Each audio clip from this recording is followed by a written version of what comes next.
Good evening. आज हम पढ़ेंगे अनार चले गणित।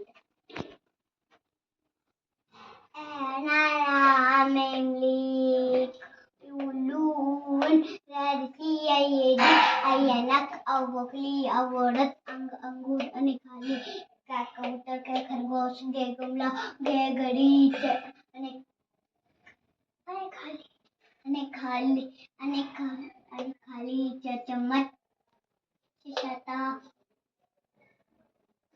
જે ઝંડા અને ખાલી ચાર ટમાટર ઠાઈ ઠગેરા બે ડમરૂ બે ઢક્કન અને ખાલી બે તરબૂચ છ થર્મસ બે દવા બે ધનુષ ને નલ બે પતંગ બે ફલ બે બતક બે બાલू બે મચ્છી ये गार रसा ले लट्टू वे बक्ष सरगम से सटको से सवेरा है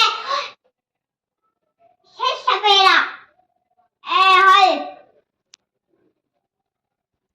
तरिए तेरे सोल गगानी शेरसर में ढक्कन अनखाली।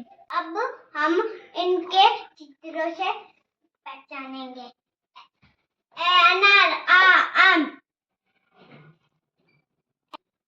ई इमली ई इक उल्लू ऊ उन रैलसी आईएडी आयनक अवोखली औरत अंगूर।